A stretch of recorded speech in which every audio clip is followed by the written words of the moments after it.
हरी श्री विठ्ठल रामकृष्ण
वैष्णवा संगती सुख वाटे वैष्णवा संगती सुख वाटे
आजच्या कीर्तनाची पहिली चाल स्वरबद्ध करतील गायनाचार्य कृष्णाजी महाराज कुंजीर, त्यांना सहगायनासाठी साथ करतील श्री हरी महाराज गरुड, मृदंगावर साथ करतील परमपूज्य गुरुवर्य महंत स्वामी रामानंदगिरी महाराजांचे पट्ट शिष्य मृदंग सम्राट संतोजी महाराज दीक्षित, त्याचप्रमाणे किरणजी महाराज तिक्कल.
Bye.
संगती सुख वाटे जीवा आणि कमी देवा काही नेने गाये नाचे उडे आपुल्या छंदे मनाच्या आनंदे आवडीने लाज भय शंका दुराविला मान नकळे साधन या परते गाई नाचे उडे आपुल्या छंदे मनाच्या आनंदे आवडीने तुका म्हणे आता आपुल्या सायासे आम्हा जगदीशे सांभाळावे गाई नाचे उडे आपुल्या छंदे मनाच्या आनंदे आवडीने विठ्ठल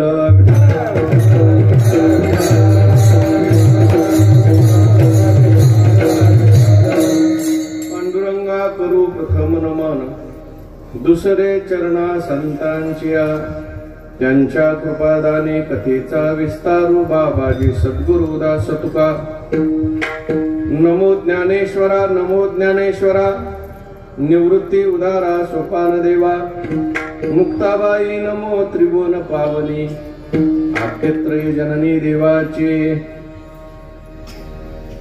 वैष्णवा संगती सुख वाटे जीवा आणि कमी देवा काही नेने गाये नाचे उड्या पुल्या छंदे मनाच्या आनंदी आवडीने संत श्रेष्ठ जगद्वंदे जगद्गुरु श्री तुकाराम महाराज यांचा हा 4 चरणाचा उत्कृष्ट आणि महत्वाचा असा अभंग असून प्रस्तुत अभंगातून जगद्गुरु श्री तुकाराम महाराजांनी आपल्या परमार्थिक क्षेमाची मागणी देवाकडे केलेली आहे. विठ्ठल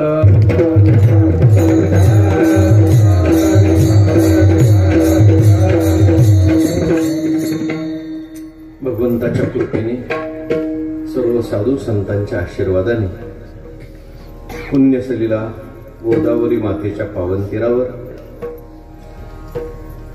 अनेक साधू संतांच्या पदस्पर्शाने पुनीत झालेली ही पावन भूमी,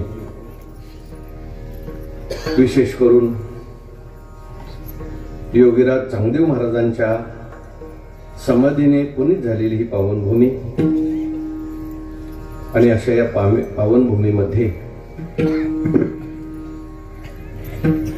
मुक्ताबाई महाराजांच्या कृपाशीर्वादाने सद्गुरु योगीराज गंगागिरी महाराज व गुरुवर्य परमपूज्य नारायणगिरी महाराज यांच्या असीम कृपेने श्री संत मुक्ताबाई यांच्या मंदिराच्या वर्धापन दिनानिमित्ताने श्री मुक्ताई ज्ञानपीठ श्री क्षेत्र पुनतांबा या ठिकाणी सुरू असलेला हा पंचदिवसीय कीर्तन महोत्सव आदरणीय वंदनीय परमपूज्य स्वामी रामानंद गिरीजी महाराज यांच्या मार्गदर्शनाने कृपाशीर्वादाने पंचक्रोशीतील सर्व भाविक भक्त माता भगिनी सर्वांच्या सहकार्याने जय बाबाजी भक्त परिवार, चांगदेव महाराज भक्त परिवार, मुक्ताबाई भक्त परिवार आणि पंचक्रोशीतील श्री ग्रामस्थ सर्वांच्या सहकार्याने सर्वांच्या प्रेमाने या ठिकाणी हा उत्सव संपन्न होत असताना आजची आपली ही जागराच्या कीर्तनाची सेवा आहे. महाराजांच्या आज्ञेने परमादरणीय आमचे परमस्नेह असणारे उद्धवजी महाराज मंडलिक यांच्या आग्रहाने माझ्याकडे याची सेवा आलेली आहे. विठ्ठल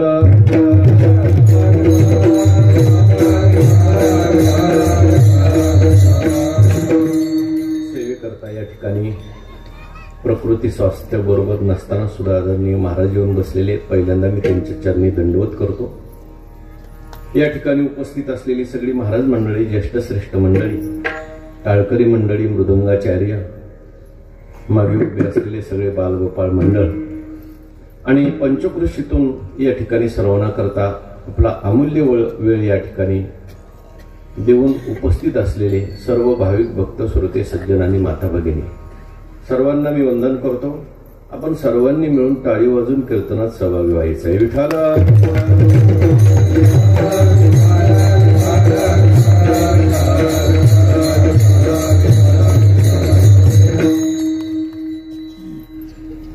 संत श्रेष्ठ योगीराज चांगदेव महाराजांच्या पदस्पर्शाने समाधीने पुनीत झालेली भूमी आहे. गोदावरीचा पावन तट आहे.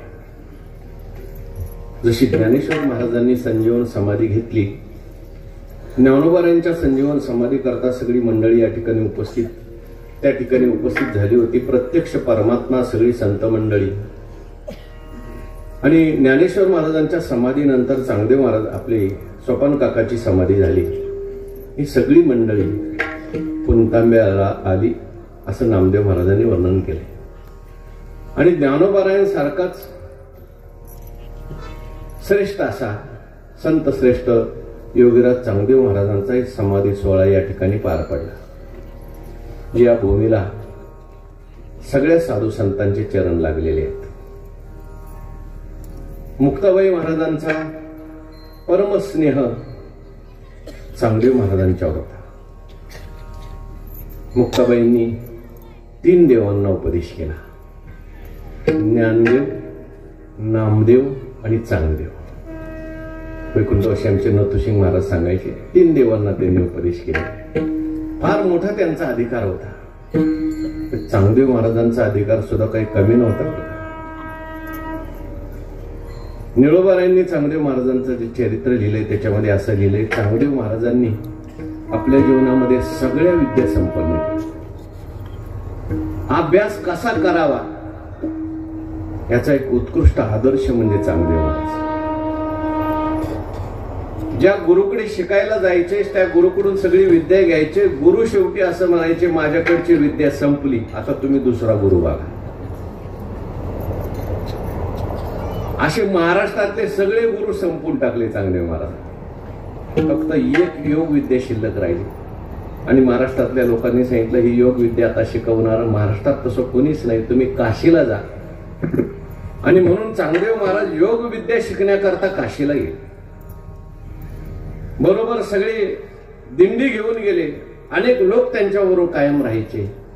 अन्नक्षेत्र चालायचं आणि सगळ्यांना घेऊन काशीत गेल्यानंतर काशीमध्ये विचारपूस केली तर मला योग विद्या शिकायची, कोणी योगी राहतात असं मी ऐकून महाराष्ट्रातून आलोय. ते म्हटले आहेत योगी, पण आम्ही त्या योग्याच्या भानगडीत कधी पडत नाही. ते व्यवहारात राहतात, खाली भुयारात राहतात. अनेक त्या ठिकाणी सर्प आहेत, अनेक विंचू आहेत, अनेक वाघ आहेत. त्या भुयारात आणि खाली योगी बसलेले आहेत. आम्ही अजून कोणीच त्यांना पाहिलं नाही. तेव्हा चांगदेव महाराजांच्याकडे बाकीच्या सगळ्या विद्या होत्या. स्तंभन, मोहन, वशीकरण, या सगळ्या विद्यांच्या द्वारे वाघ असतील, सिंह असतील, सगळ्यांना मोहित करत करत त्या योग्याच्या समोर जेव्हा चांगदेव महाराज गेले, योगी म्हटला, माझ्यापर्यंत जे अर्थी तुम्ही आलेला आहे त्या अर्थी सगळ्या विद्या तुम्हाला अवगतच आहे. राहिलेली योग विद्या आहे फक्त. लगेच प्रसन्न होऊन त्यांनी चांगदेव महाराजांना दिले. चांगदेव महाराज योगीराज झाले. विठ्ठल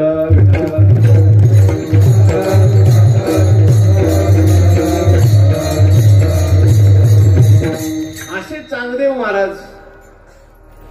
आणि त्या चांगदेव महाराजांना सुद्धा ज्यांनी उपदेश केला अशा मुक्ताबाई. मुक्ताबाई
चांगदेव महाराजांचं हे अधिष्ठान आहे, तसं मुक्ताबाईंचं सुद्धा इथे अधिष्ठान असलं पाहिजे. आणि म्हणून वैकुंठवासी परमपूज्य गंगागिरीजी महाराजांच्या आशीर्वादाने, परमपूज्य गुरुवारी नारायणगिरी महाराजांच्या कृपाशीर्वादाने, आदरणीय महंत रामानंदगिरीजी महाराज यांच्या मनात तो संकल्प निर्माण झाला. देवाच्याच कृपेने आपल्या मनात चांगले संकल्प निर्माण होतात. त्यांच्यावर सगळ्या साधू संतांची कृपा आहे. सद्गुरु जोग महाराजांच्या परंपरेची सुद्धा त्यांच्यावर कृपा आहे. तसं पाहायला गेलं तर सद्गुरु जोग महाराज आणि नारायणगिरी महाराज यांचाही संबंध आलेल्याचं वर्णन पुराणामध्ये आपल्या वाङ्मयामध्ये आहे. गंगागिरीजी महाराज जोग महाराजांना जी काळाला जिंकण्याची प्रेरणा मिळाली ती वैकुंठवासी परमपूज्य पार्थस्मरणीय गंगागिरीजी महाराज यांच्याकडून मिळाली. आणि म्हणून जोग महाराजांच्या परंपरेतील जी काही महत्वाची मंडळी होऊन गेली, जोग महाराजांच्या परंपरेमधीलच आपल्या सरला बेटचे पूर्वीचे जे महंत होते, नारायणगिरी महाराजांच्या अगोदरचे सोमेश्वरगिरीजी महाराज, ते बंकटस्वामी महाराजांचे शिष्य होते. म्हणजे जोग महाराजांच्या परंपरेतलेच होते. आणि अशी दिव्य परंपरा, आता हे मरुदगण आहेत, हे सुद्धा यांचे वडील जोग महाराजांच्या संस्थेमध्ये होते. मला वाटते मामासाहेब दांडेकर यांच्या काळामध्ये. आदरणीय वंदनीय महाराजजी सुद्धा जोग महाराजांच्या संस्थेमध्ये शिकले. त्याच्यानंतर ते उत्तरेकडे गेले, बरंचसं अध्ययन त्यांनी केलं. मला आल्यानंतर सांगितलं की वैकुंठवासी परमपूज्य गुरुवर्य वैद्य बाबा यांचे आवडते शिष्य महाराजजी होते. आणि वैद्य बाबांनी जसं संपूर्ण महाराष्ट्रामध्ये मृदंगाचं शिक्षण दिलं, त्याच धर्तीवर महाराजांनी अनेक मृदंगकार तयार केले. अनेक चांगले साधक घडवले, विद्यार्थी घडवले.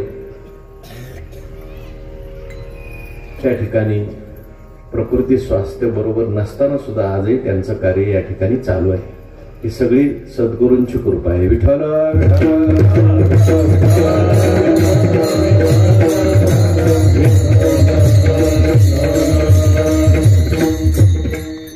महाराजांना आपण मागायचंय, तुका म्हणे आता आपुल्या सायासे आम्हा जगदीशे सांभाळ.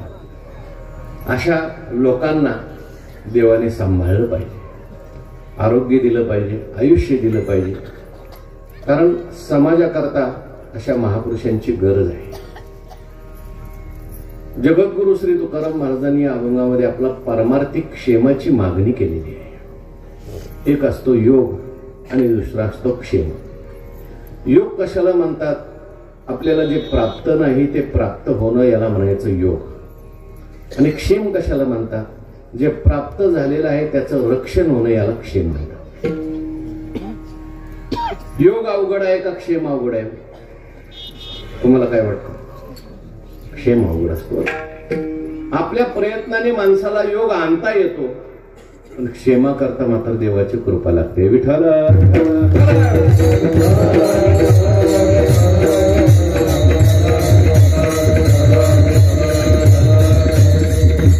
महाराजांचा एक प्रमाण आहे, कठीण योगाहुनी क्षेम, हो कविला होतो श्रम, हो कविला होतो श्रम, कठीण योगाहुनी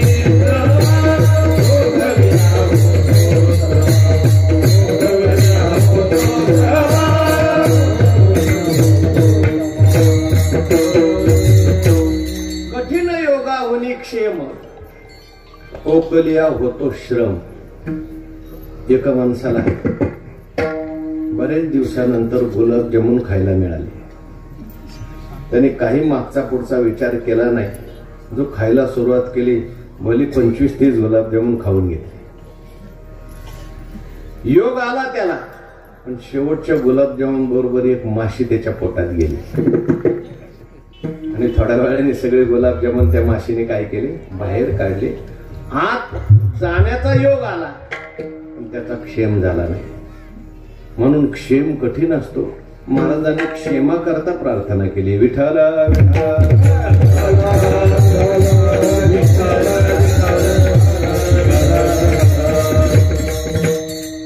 महाराज या अभंगातून मागणी करतात, प्रार्थना करतात. कोणी असं म्हणेल, अहो संत सुद्धा तुमच्या आमच्यासारखं देवाला मागतात का? आणि मागत जर असतील तर आमच्यात आणि संतात काय फरक राहील? आणि मागणी जी असते ती अपूर्णात असते का पूर्णात असते? अपूर्णात असते. मागणी पूर्णात नाही. आणि संतांचं जीवन अपूर्ण का पूर्ण? ओम पूर्णमदम पूर्णमदः पूर्णमिदम पूर्णात् पूर्णमुदच्यते पूर्णस्य पूर्णमादाय पूर्णमेवावशिष्यते. ज्ञानगंगे नहाले पूर्णता जेवणी झाले. शांतीशी आले पल्लव नवे. ज्ञानगंगेत ज्यांनी स्नान केलेलं आहे, पूर्णतेचं ज्यांनी जेवण केलेलं आहे, मग असे लोक मागतील कसे काय? संतांच्या जीवनात तसं पाहायला गेलं तर मागणी संभवत नाही. तुकाराम महाराज देवाला म्हणतात, आमच्या जीवनामध्ये आमच्या वाडवडिलांची रीतच नाही मागण्याची. वडिलांची रीत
मागण्याची पद्धत आमची नाही, मागण्याची रीत आहे असं म्हणणारे तुकाराम महाराज आजच्या अभंगात मागतात. नवे नवे तुकाराम महाराजांचे बरेचसे मागणीपर अभंग आहेत. मग का मागतात? गुरुवरी सांगत असतात, तुम्हाला आम्हाला काय मागावं हे कळण्याकरता मागतात. कोणाकडे मागावं कळावं, काय मागावं कळावं, कधी मागावं कळावं, कसं मागावं कळावं, याच्याकरता तुकाराम महाराज मागून दाखवतात. विठ्ठल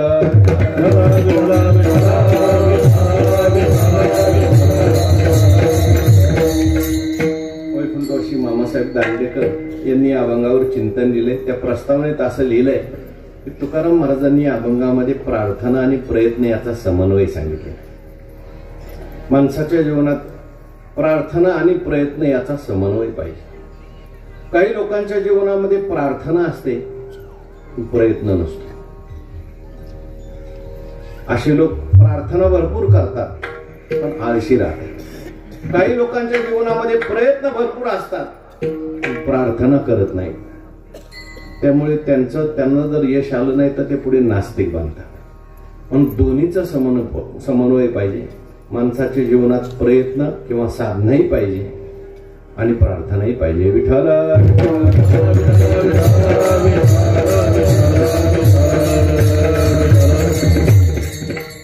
जे आपण करू शकतो ते शक्यतो माणसाने देवावर टाकायचं नाही.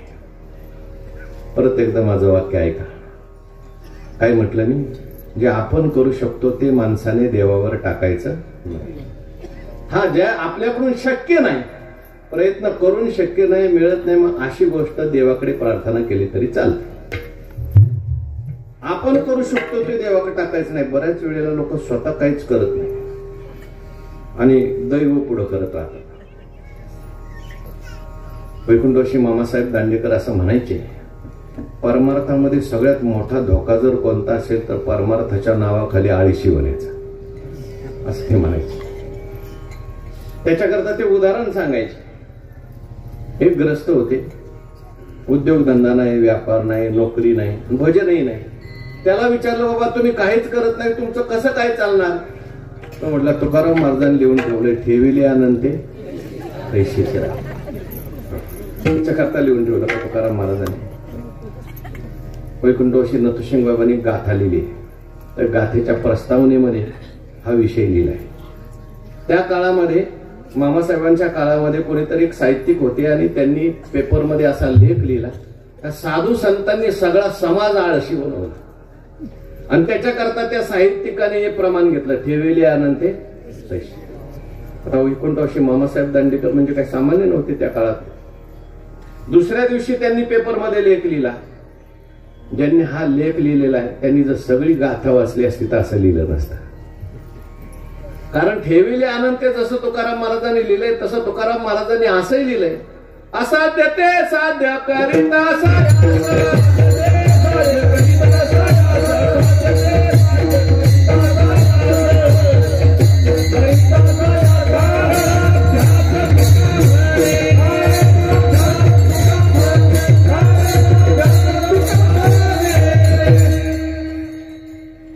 जे तुकाराम महाराज दैववाद सांगतात तेच तुकाराम महाराज इकडे प्रयत्नवाद सुद्धा सांगतात.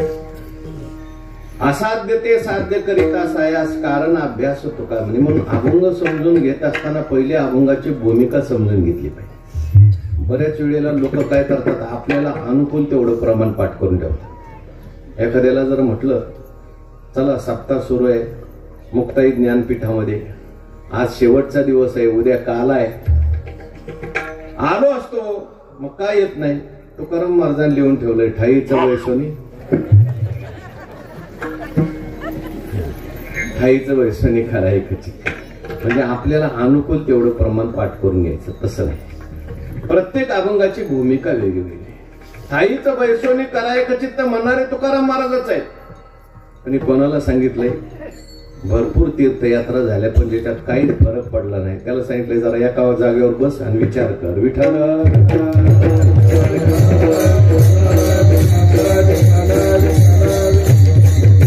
आणि जो घरातून बाहेरच निघत नाही त्याला सांगितलंय, जवळ हे सकळ सिद्ध आहे, हात चालावया पाये, तू आपुले सोहित पाये, तीर्थयात्रे जाय चुकू नको. प्रत्येक अभंगाची भूमिका आहे. मी याच्याकरता बोलतोय, जे आपण करू शकतो ते माणसाने देवावर टाकायचं नाही. आणखीन एक उदाहरण आठवलं म्हणून सांगतो. वैकुंठवासी मामांच्या काळामध्ये मामा पुण्याला SP कॉलेजमध्ये प्राचार्य होते. एक BA चा मुलगा त्यांच्याकडे गेला आणि म्हटला, सर BA ला कोणता विषय घ्यायचा याच्याकरता मी देवासमोर चिठ्ठ्या टाकणार आहे. म्हणजे सगळ्या विषयाच्या चिठ्ठ्या तयार करायच्या, देवाच्या मूर्तीजवळ टाकायच्या, त्यातली एक उचलायची. असं म्हटल्यानंतर मामा रागवले, म्हणजे तू मूर्ख आहेस. अरे बाबा, विषय कोणता घ्यायचा याच्याकरता देवाला कशाला त्रास देतो? तुला देवाने बुद्धी दिली ना, तिचा उपयोग कर. कोणता विषय तुझा चांगला आहे, कोणत्या विषयाला बाहेर प्राधान्य आहे याचा विचार कर आणि मग निर्णय घे.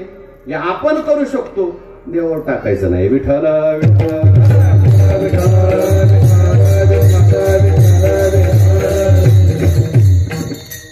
काही लोक कीर्तनाला यायचं, चिठ्ठ्या टाकतात. जायचं नाही जायचं, देवाच्या पुढे ठेवायची, एक उचलायची. मला यायचं होतं पण नेमकं देवाने नाही जायचं कौल दिला, म्हणून मी घरीच बसलो. असं करू नये. प्रयत्न केला पाहिजे, साधना केली पाहिजे. आणि प्रयत्नाबरोबरच प्रार्थनेचं सुद्धा महत्व आहे बरं का. बऱ्याच लोकांच्या जीवनात नुसते प्रयत्न असतात पण ते लोक नास्तिक असतात. मग अशा लोकांना जर अपयश आलं तर ते आत्महत्येकडे जातात. म्हणून माणसाने प्रार्थनाही जीवनामध्ये ठेवली पाहिजे. विठ्ठल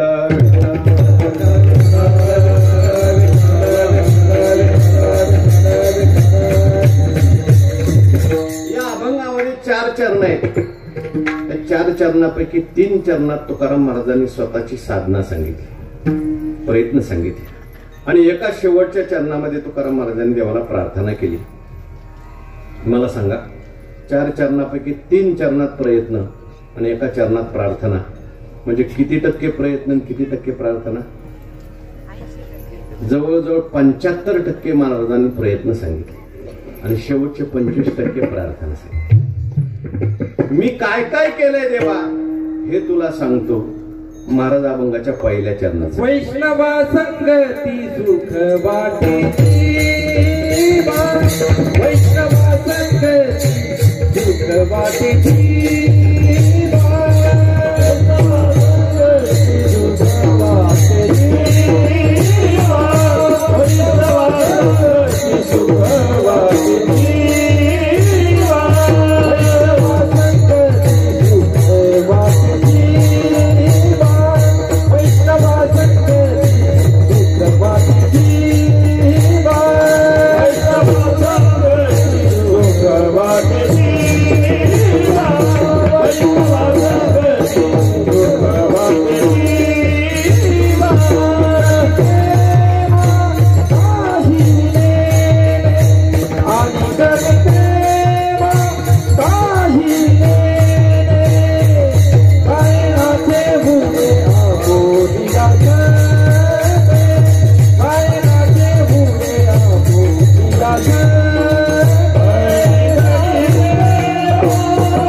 मी काय प्रयत्न केलेला आहे. तुकाराम महाराज देवाला सांगतात, देवा वैष्णवा संगती सुख वाटे जीवा आणि कमी देवा काही नेने.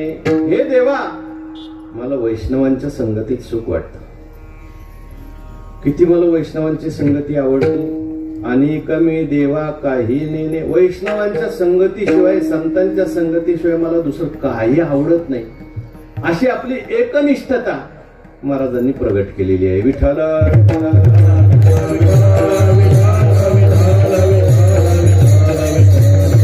म्हणजे मी प्रयत्नपूर्वक वैष्णवांच्या संगतीत आलोय, संतांच्या संगतीत आलोय, चांगल्याच्या संगतीत आलोय. माणसाने प्रयत्नपूर्वक आवर्जून संतांच्या संगतीत आलं पाहिजे. काही लोक आपण जर म्हटलं ना चला कीर्तनाला, वा वा कीर्तन खूप चांगलं असतं, मग चला ना, आमच्या कुठलं आलंय नशिबात कीर्तन. म्हणजे असं दैव पुढं करतात. भजन घाली भोगावरी मनी अकर्तव्यता धरी, ढिग त्याचे ज्याले पण. तुकाराम महाराज म्हणतात, आपुले आपण न करू हित करू हे प्रमाण संचित, तरी मी नष्टची पतित तुका मने मज संतास.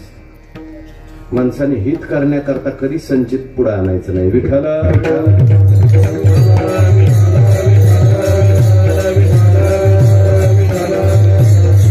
मला वैष्णवांच्या संगतीत सुख वाटतंय. संतांच्या संगतीत आलं पाहिजे. संतांच्या संगतीत आपल्याला सुख वाटलं पाहिजे, सुख वाटलं पाहिजे.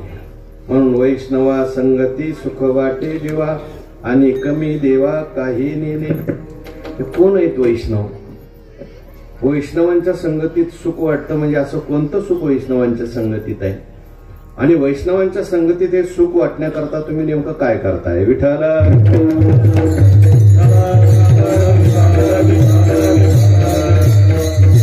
कोणाला म्हणायचं वैष्णव?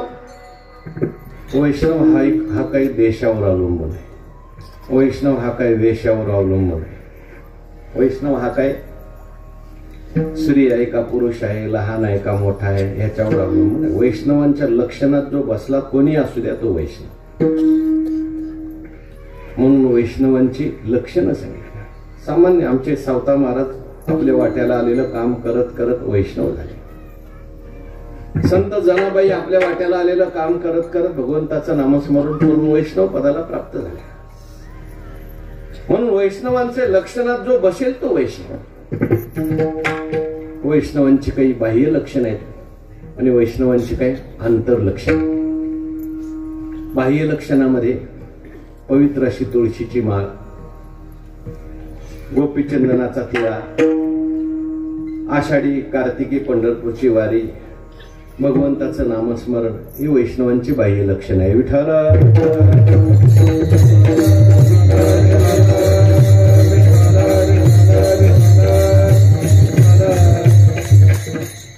आवडे देवाची तो ऐका प्रकार, नामाचा उच्चार रात्रंदिवस. तुळशी माळ गळा, गोपी चंदन ठिळा, हृदयी कळवळा वैष्णवांचा. ही बाह्य लक्षणे देवाला आवडणार चिन्ह आपल्या अंगावर धारण करा. तुळस जी आहे ती पवित्र आहे आणि देवाला आवडणारी. म्हणून आमच्याकडे बहुतेक मनुष्य जर मेला, कसाही असू द्या, खाणारा असला पिणारा असला तरी सुद्धा तो मेल्यानंतर त्याच्या तोंडात तुळशीचं पान घालतात. तुमच्याकडे काय घालतात? तेच घालतात. का घालतात? तुळस पवित्र आहे, त्याचं शरीर पवित्र व्हावं. मला असं वाटतंय मेल्यावर घालण्यापेक्षा अगोदर घातलेलं चांगलं. विठ्ठला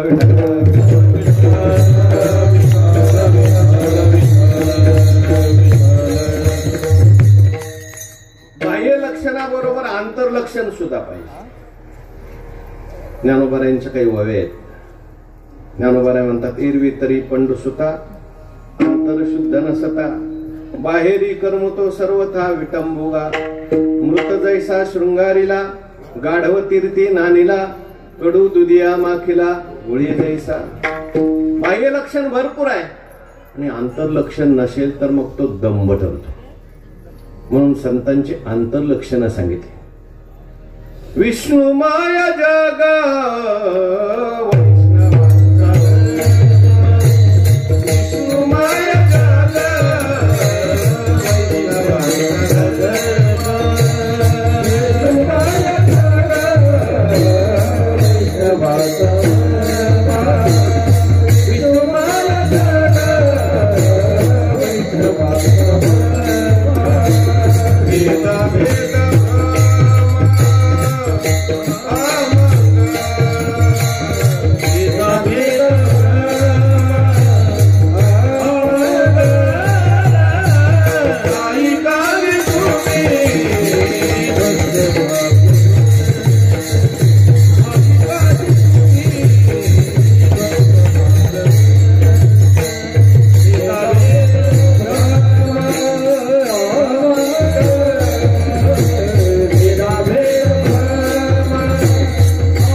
वैष्णव.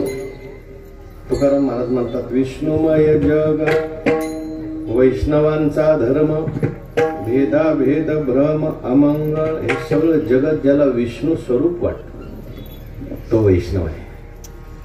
थोडं सोप्या भाषेत सांगतो. ज्याला आपल्यातला देव कळालाय, ज्याला जगातला देव कळालाय आणि आपल्यातला आणि जगातला देव एक आहे हे कळालंय तो वैष्णव. विठ्ठला काहींना आपल्यातला देव कळतो, जगातला कळत. काही काही लोक भजन करायला लागले, ध्यान करायला लागले, खूप आनंदी असतात. पण त्यांचं भजन संपलं, ध्यान संपलं, ते जर व्यवहारात आले तर त्यांचं कोणाशीच जमत नाही. लोक म्हणतात तुम्ही भजनात असलेले चांगले, तुम्ही ध्यान करत असलेले सांगाय का समजायचं यांना आपल्यातला देव कळालाय पण अजून जगातला देव कळाला नाही. काही लोक असे असतात जगात गेले की खूप आनंदी असतात, जनसेवा हीच ईश्वर सेवा असं म्हणून आनंदी राहतात, सर्व काही करतात. पण त्यांना जर म्हटलं तुम्ही आता थोडस एकटं एका खोलीत बसा, ते म्हटले मी एकटा एका खोलीत कसं काय शक्य, मला कोंडवाड्यात टाकल्यासारखं होतंय. समजायचं याला जगातला देव कळालाय पण अजून आपल्यातला कळाला नाही. आपल्याला आपल्यातलाही आनंद घेता आला पाहिजे, जगातलाही आनंद घेता आला पाहिजे. आपल्याला आपल्यातलाही देव कळाला पाहिजे, एकांतात आनंद घेता आला पाहिजे, लोकांतात आनंद घेता आला पाहिजे. आपल्याला समाधीचाही आनंद घेता आला पाहिजे, विक्षेपाचाही आनंद घेता आला पाहिजे. विठ्ठल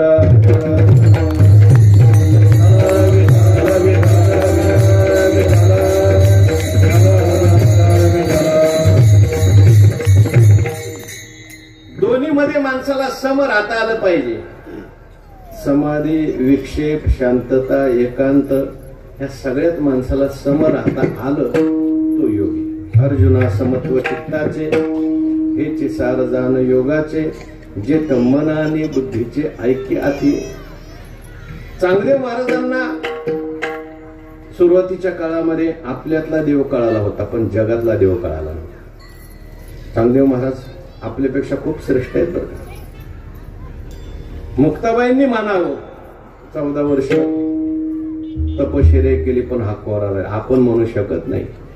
हो, आपल्यापेक्षा ते कितीतरी थोर होते, कितीतरी श्रेष्ठ होते.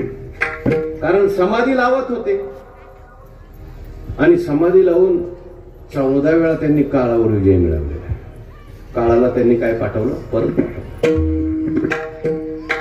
ज्ञानेश्वर महाराजांची कीर्ती ऐकल्यानंतर मनामध्ये थोडासा खेद निर्माण झाला.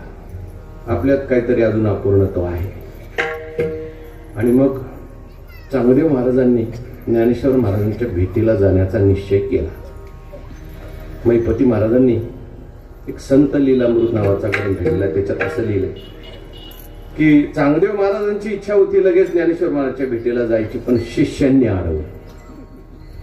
शिष्यांनी का अडवलं? शिष्यांनी विचार केला आता चांगदेव महाराज इथं आहेत, त्यामुळे रोज आपल्याला पंचपक्वान्नाचं जेवण असतं. चांगदेव महाराज जे आहेत ना, सिद्धी होते सगळ्या, रोज पंचपक्वान्नाचं जेवण. आणि चांगदेव महाराज जर तिकडे आळंदीला गेले, आपल्या पंक्तीचं काय? म्हणून शिष्यांनी जाऊ दिलं नाही, असं मैपती महाराजांनी. आणि मग चांगदेव महाराजांना म्हटले तुम्ही पत्र लिहा, आपल्याला सगळ्यांना कथा माहिती आहे. कोरस पत्र पाठवलं. त्याच्यावर तिकडून ज्ञानेश्वर महाराजांनी चांगदेव 65 पाठवले. स्वस्ती श्रीवटेशु जो लपोनी जगदा भासू, गावी मग ग्रासू प्रगटला करी, प्रगटे तव तव न दिसे, लपे तव तव आभासे, प्रगटना न लपाला असे न खोमता जो. ज्ञानेश्वर महाराज तिकडून असं म्हणतात की चांगया तुझे नि उद्देशे, भेटावया जीव उल्हासे, परिसिद्ध भेटीशी विसकुसे म्हणून. चांगदेवा, मला असं वाटतंय तुला भेटायला यावं, पण तुला भेटायला यायचं तर मला ज्ञानदेव व्हावं लागेल, तुला चांगदेव करावं लागेल. एकाच चैतन्यात हे 2 भेट करायचे, मग भेटायचं. त्यापेक्षा एक भेटायची असू दे. विठाला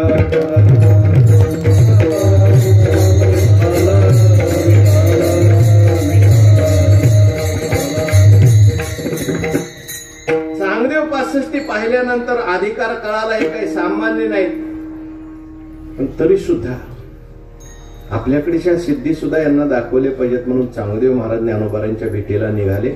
मैपती महाराजांनी असं लिहिले 1400 शिष्य बरोबर घेतले आणि आकाश मार्गाने निघाले. आणि तेही वाघावर बसून निघाले. भला मोठा वाघ चांगदेव महाराजांचा. आणि शिष्यांना सुद्धा वाघ होते, पण ते थोडेसे बारके होते बरं का. आणि हवाई मार्गाने दिंडी निघाली. ज्या गावातून दिंडी जायची वरून, त्या गावातली लोक त्यांना असं वाटायचं ढग कसे काय अचानक आले. वर बघितलं तर ढग नसायचे, मोठा वाघ, त्यांच्या आजूबाजूला छोटे वाघ, अशी शिस्तीत चाललेले सगळे. मग गावातले लोक म्हणायचे एवढा योगी चाललेला आहे तर आपणही यांच्याबरोबर चाललं पाहिजे. यांची दिंडी वरून, सगळ्या गावातल्या दिंड्या खालून. काय दृश्य असेल बघा. आणि ही सगळी मंडळी त्या ठिकाणी आळंदीजवळ आली. ती कुठली नदी आहे? नाही ना, अगोदरची भीमा नदी. भीमा तिथं थांबले आणि एका सेवकाला पुढे पाठवलं. चांगदेव महाराज जर वरून आलेले तर आपण सुद्धा त्यांना साजेल अशाच वाहनावर बसून गेलं पाहिजे. म्हणून ज्ञानेश्वर महाराज ज्या भिंतीवर बसले होते, ज्ञानेश्वर महाराजांनी सांगितलं चला बाई. भिंतीला सांगितलं तूच चला आता. आणि मग भिंत निघाली. भिंत म्हणजे सामान्य नाही बघा. एका ग्रंथामध्ये मी वाचलं की ती भिंत म्हणजे पूर्वजन्मातले गरुड आहे. विठ्ठला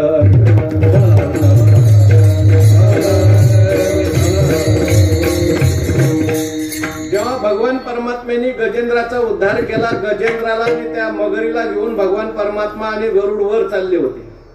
आणि गरुडाला सांगितलं होतं गजेंद्राला नीट नाही, याला घेऊन वैकुंठाला जायचंय. पण वर गेल्यानंतर गरुडाच्या हातातून तो गजेंद्र सुटला. खाली बालकिल्ले ऋषी ध्यान करत बसले होते. एका झाडावर गरुड तो गजेंद्र पडला. हत्ती आणि त्या हत्तीच्या भाराने फांदी मोडली ना ऋषीच्या अंगावर पडली. ऋषी ध्यानस्थ बसले होते. त्यांनी वर पाहिलं तर गरुड. म्हणजे तुला नीट वाहता येत नाही का, नेता येत का, नेता येत नाही का, मला त्रास झाला तुझ्यामुळे, मी तुला शाप देतो, तू भिंत होशील. गरुड म्हटला, अहो महाराज माझ्यावर कोण बसलंय बघा वरती जरा, आणि एवढा भार घेऊन मी चाललोय, मी काय मुद्दाम थोडं केलंय. मग तुला उशाप देतो म्हटले, जाऊ दे भिंत तर होशील, पण कलियुगामध्ये महाविष्णू अवतार घेतील, ते तुझ्यावर बसतील आणि उद्धार करतील. विठाला विठाला.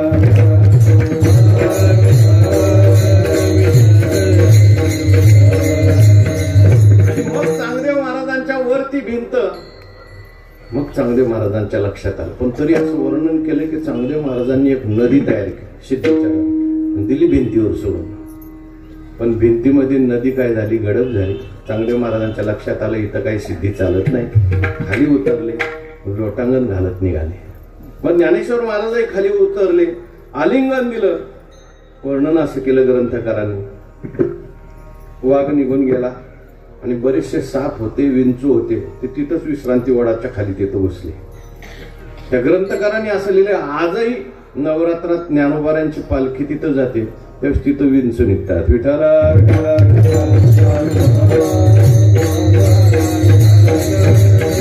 चांगदेव महाराज परत आल्यानंतर चांगदेव महाराजांच्या बरोबर ती भिंत सुद्धा आली मागं. ज्ञानेश्वर महाराजांच्या घरात घुसायला लागली, तेव्हा ज्ञानेश्वर महाराजांनी सांगितलं भिंतीला, बाई आता तू घरात येऊ नको, तू त्या भैरवनाथाचं मंदिर तिथं थांब. म्हणून भिंत परत कुठं थांबली, तिथं. नाही तर लोक म्हणतात तिकडे गेलेली भिंत इकडं कशी काय आली, परत मागे आली होती भिंत. चांगदेव महाराजांनी परत ज्ञानोबारायांच्या करता म्हणून सिद्धी दाखवण्याकरता एका शिष्याच्या डोक्यावर अशा लाह्या ज्वारी ठेवली आणि लाह्या तयार केल्या. तो सिद्धीचा भ्रम घालवण्याकरता ज्ञानेश्वर महाराजांनी मुक्ताबाईंना सांगितलं, ताई एवढा मोठा पाहुणा आपल्याकडे आलेला आहे, काहीतरी पाहुणचार झाला पाहिजे, काहीतरी गोडदोड झालं पाहिजे.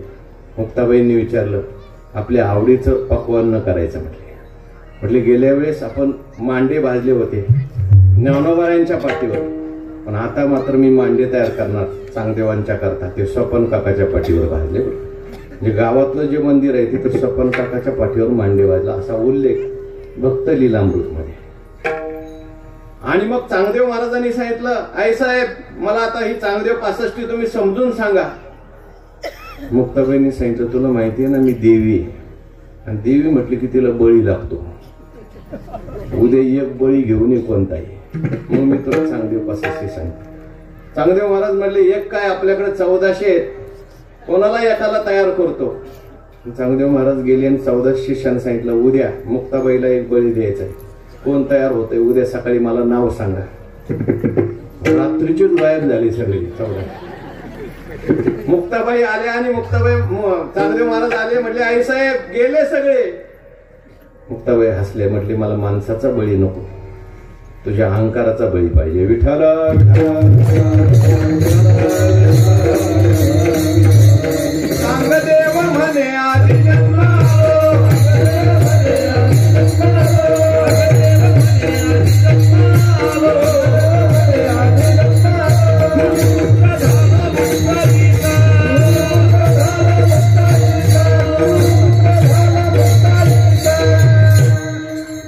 वैष्णव कोणाला, विष्णुमय जग वैष्णवांचा धर्म. काही लोक असे आहेत जगही मानत नाहीत आणि विष्णूही मानत नाहीत, सर्वम शून्यम शून्य. काही लोक असे आहेत जग मानतात विष्णू मानायला तयार नाहीत. ते म्हणतात जे अर्थी विष्णू देव आम्हाला दिसत नाही त्या अर्थी आम्ही मानणार नाही. असत्यम अप्रतिष्ठन्ते जगदाहु प्रणीश्वरम. देवाला मानत नाही, फक्त जग मानतात, असा काही वर्ग आहे.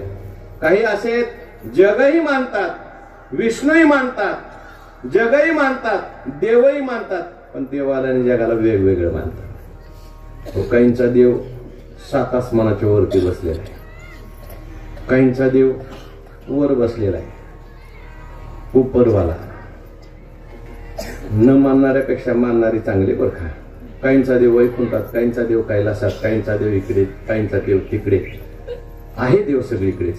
पण आपल्या साधू संतांनी सनातन हिंदू धर्माने देवाची व्याख्या सांगितली, हे समस्त ही श्री वासुदेव.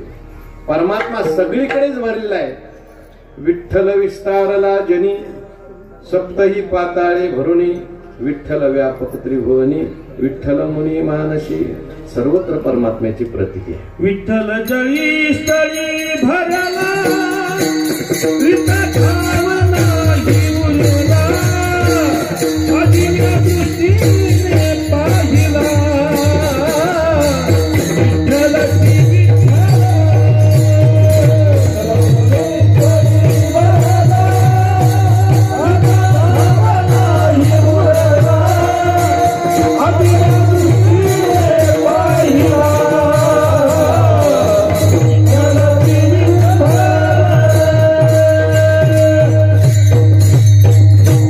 विठ्ठलची सुख वाटे जीवा आणि कमी देवा काही नेणे. वैष्णवांच्या संगतीत सुख वाटत. सुख कोणतं आहे? व्यवहारात तुम्ही आम्ही ज्याला सुख समजतो ते खरं सुख नाही. आपलं सुख म्हणजे लौकिक सुखाला आपण सुख म्हणतो, ते विषयाच्या सुखाला आपण सुख म्हणतो, अभिमानाच्या सुखाला आपण सुख म्हणतो, अभ्यासाच्या सुखाला आपण सुख म्हणतो. सुखाचा भ्रम आहे. कोणाला कशात सुख वाटतंय, कोणाला कशात सुख वाटतंय. वैकुंठवासी मामासाहेब उदाहरण सांगायचे. एका माणसाने स्मशानात दुकान टाकलं. स्मशानात दुकान टाकायचं म्हणजे कशात टाकावं लागेल? लाडू पेढेचं. अहो तिथे लागणारं साहित्य त्याचं दुकान टाकलं. एका माणसाकडून पैसे घेतले उसने. 3 महिन्याच्या बोलीने 1 लाख रुपये घेतले. दुकान वगैरे सुरू केलं, उद्घाटन वगैरे झालं. पण त्याचं दुर्दैव असं 3 महिन्यात एकही माणूस मिळाला नाही. ज्याचे पैसे होते त्याने तगादा लावला. अरे माझे पैसे कधी देणार? 3 महिने होऊन गेले. तो म्हणायचा काय सांगू, रोज चांगदेव महाराजांना नारळ पडतोय. कशा करता? दुकान चालवं म्हणजे काहीतरी रोगाची साथ यावी, आमच्या गावात लोक मरावी, माझं दुकान चांगलं चालव. म्हणजे गावात लोक मेल्यानंतर गावात दुःख आहे पण याला सुख आहे. हे लौकिक सुख आहे. विठाला विठाला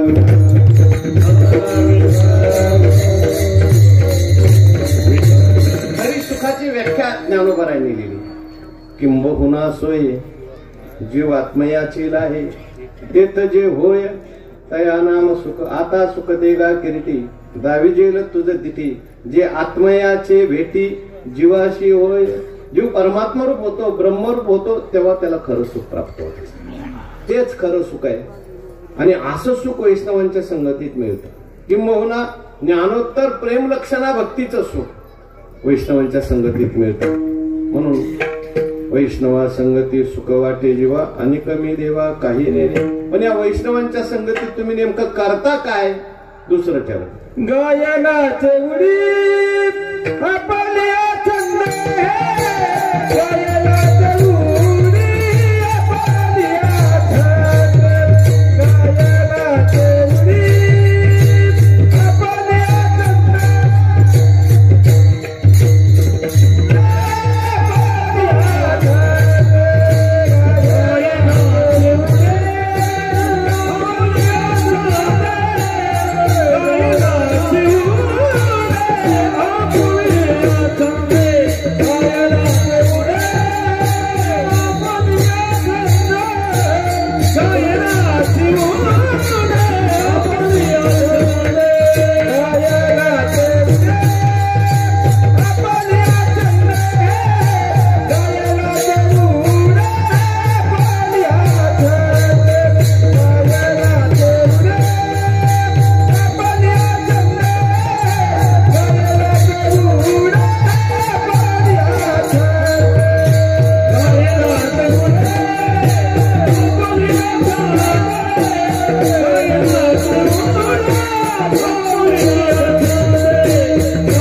काय करता असं म्हटल्यानंतर महाराज म्हणतात वैष्णवांची संघटित जी काही वैष्णव साधना करतात ती आम्ही करतो. वैष्णवांची साधना कोणती आहे? संतांनी आपल्याकरता सोपी साधना सांगितली. गाये नाचे उडे आपुलिया छंदे मनाच्या आनंदे आवडीने. गाये शब्दाचा अर्थ आहे भगवान परमात्म्याचं नामस्मरण गाणं किंवा भगवंताचं गीत गाणं. भावे गावे गीत शुद्ध करुणिया चित्त. नसेल आपल्याला गाता येत तर देवाचं नामस्मरण कर, याला गाय असा शब्द आहे. कलियुगातली सगळ्यात सोपी साधना जर कोणती असेल तर देवाचं नामस्मरण आहे. विठ्ठल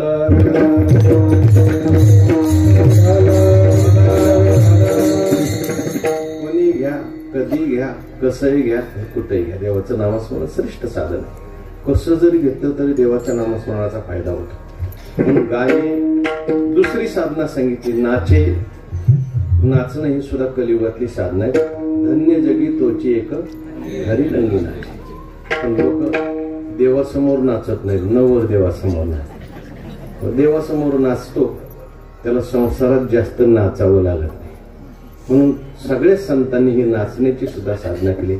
आणि उडी शब्दाचा अर्थ आहे आनंदाने देवाच्या छंदात उड्या मारा. गाये नाचे उडी आपुलिया छंदे मनाच्या आनंदी. आणि हे सगळं करत असताना आपल्या आनंदा करता देवा करता करायचं, आवडीने करायचं. नाही तर बरेच वेळेला दिंड्या गाव जवळ आले की टाळ वाजवतात, नाचतात. आणि गाव गेलं की कोणी टाळी वाजवत नाही, नाचत नाही. आपलं सगळी साधना देवा करता असली पाहिजे, संतांच्या करता असली पाहिजे. वैकुंठराशी मामासाहेब दांडेकर असं म्हणतात, जर कीर्तनाला गेले 7 ते 9 कीर्तन असलं की 7 वाजता गळ्यात वीणा घालायची, रामकृष्ण हरी सुरू करून द्यायचे. कार्यकर्ते याच्यावर थांबा थांबा अजून लोक जमले नाही, ते हसत हसत म्हणायचे तुम्हाला कोणी सांगितलं मी लोक करता कीर्तन करतो? मी देवा करता कीर्तन करतो, लोक ऐकतात त्यांचा मोठेपणा आहे. आपलं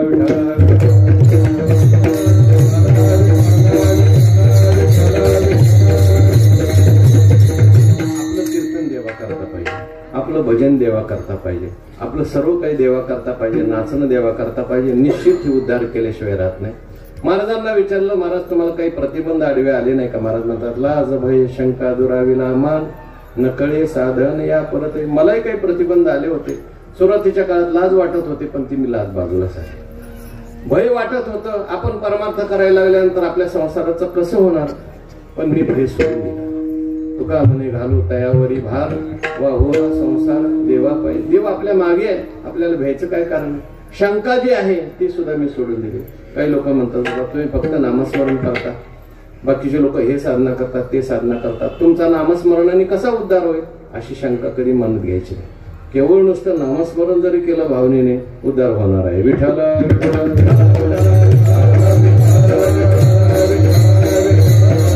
देवा हे सगळं मी केलंय, परंतु आता हे चालू राहण्याकरता तुझी कृपा पाहिजे. म्हणून महाराज शेवटच्या चरणात प्रार्थना करा. तुका म्हणे आता बोल्याचा यास, तुका म्हणे आता बोल्याचा यास, तुका म्हणे आता बोल्याचा यास, तुका म्हणे आता बोल्याचा यास.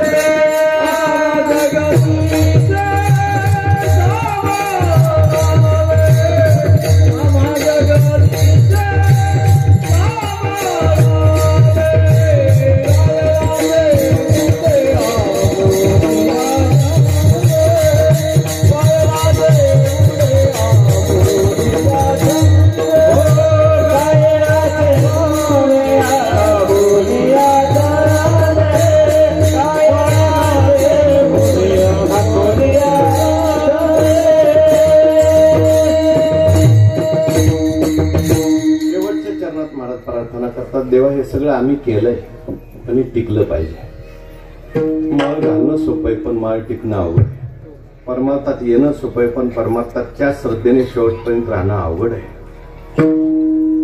काय प्रतिबंध निर्माण होईल परमार्थात काही सांगता येत नाही.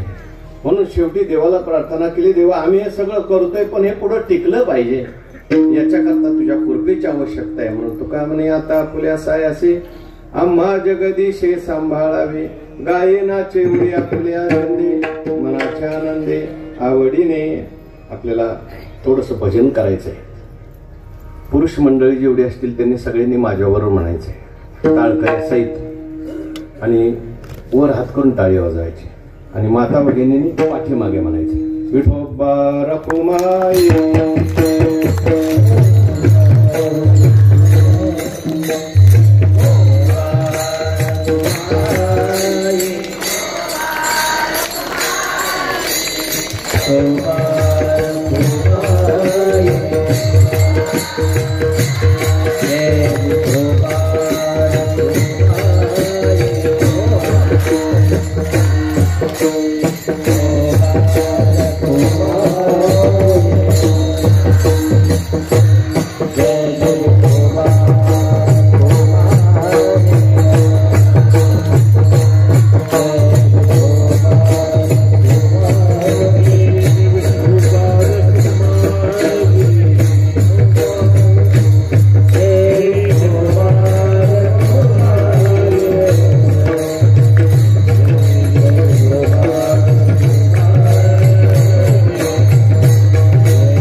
कीर्तन संपलं नाही अजून आणि लवकर संपवलंय मी.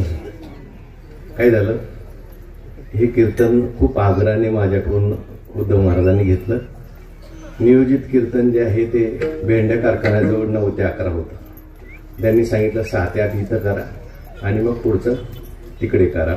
आता 7:15 8:30 वाजत आलेले. महाराजांच्या परवानगीने या ठिकाणी सेवेला मी पूर्णविराम देत आहे. या ठिकाणी असलेला हा परिसर आणि परिसरामध्ये मुक्ताबाईंच्या नावाचं हे ज्ञानपीठ आहे. खूप आनंद आहे. चांगदेव महाराज, मुक्ताबाई इथं आल्यानंतर असं आळंदीत पंढरपुरात गेल्यासारखंच वाटतं आपल्याला. आणि हे सगळे उपकार गंगागिरी महाराज, नारायणगिरीजी महाराज, आदरणीय बाबाजी यांच्या सगळ्यांच्या प्रयत्नातून आशीर्वादाने हे सगळं साकारलेलं आहे. सद्गुरू जोग महाराजांचे हे सुद्धा आपल्यावर खूप उपकार आहेत. कारण जोग महाराजांच्या संस्थेतून असे काही विद्यार्थी बाहेर पडतात, ते पुढे मंडलेश्वर होतात, महामंडलेश्वर होतात, फार मोठं कार्य करतात. 100 वर्षात संस्थेतून जवळजवळ 5000 कीर्तनकार बाहेर पडले. विद्यार्थ्याला फी नाही, शिक्षकाला पगार नाही. याच तत्वावर आजही संस्था सुरू आहे. शासनाने यावर्षी दखल घेतली. जवळजवळ आपल्या संस्थेला 10 कोटी रुपयाचा निधी शासनाने यावर्षी दिला. मुलांचं वसतिगृह, सगळी मुलं आता आतमध्ये राहणार आणि कीर्तन मंडपाकरता सुद्धा त्या ठिकाणी निधी आलेला आहे. तेव्हा पंढरपूरला सुद्धा संस्थेने शाखा सुरू केलेली. 7वी ते 10वीतल्या मुलांच्या करता विनामूल्य सगळं शिक्षण दिलं जातं. जेवणाचा खर्च सगळा शेगाव संस्थांनी उचललेला आहे. तेव्हा आळंदीला पंढरपूरला जर कधी आलात अवश्य तुम्ही वारकरी शिक्षण संस्थेमध्ये या. संस्था ही आपली आहे आणि सगळी मंडळी संस्थेवर प्रेम करणारी मंडळी होती. तेव्हा आधी आपण संस्थेमध्ये या. माझी कीर्तन सेवा या ठिकाणी संपलेली आहे. मला पुढे जायचं असल्यामुळे कार्यकर्त्यांना विनंती आहे, मला मोकळं करा, बाकीचं चालू द्या. विठ्ठल जय जय. Hey!